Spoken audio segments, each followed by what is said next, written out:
pangarap sa akin ng mga magulang ko, ang pagiging nurse. At ating tatanungin ang ating mga kaklase sa ating para sa What? So kasi, dapat hindi ko lang talaga ang magiging kurso. Oo nga naman!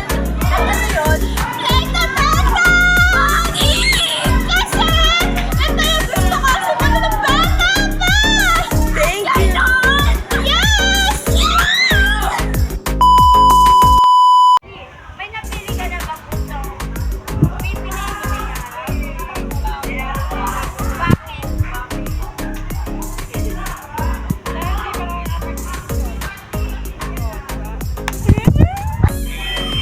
Ay, muli, pupunta tayo sa isang malagang tao at tatanungin natin ang kanyang kurso. Tara!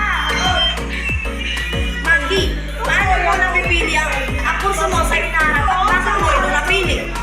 Ang napili kong kurso ay maging engineering. Tapos, dahil ko ito napili kasi na-inspire lang ako sa tito ko. Salamat sa iyo. Pagbibigay ng mensahe sa pag-fellowship sa amin. Thank you. Ano to ba? So yan, pupunta tayo sa isang tao at mahalagang tao na tatanungin natin ang kanyang kurso. Tara! Ano ang pipiliin ng kurso sa hinaharap at bakit mo ito napili? Bakit mo ito napili?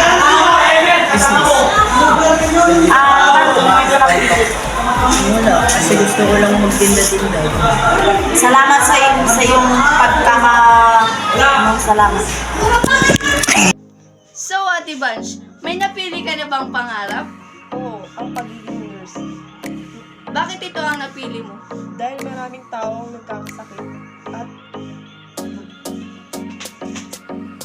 Isa sa pinakamalaking dahilan kung bakit ko pinili ang kursong education ay dahil sa inspirasyong ibinigay ng aking guro. Sa loob ng maraming taon, nakita ko kung paano niya matyagang nagtuturo, nagbibigay ng payo at gumagabay sa amin, hindi lamang sa pag-aaral kundi pati sa buhay namin. Ang pagpili ng tamang kurso ay hindi madali.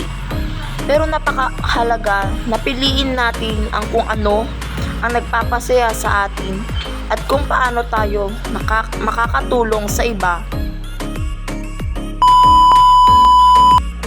Sana ay naging inspirasyon at nakatulong ang vlog na ito sa inyo. Maraming salamat sa panonood. Hanggang sa susunod!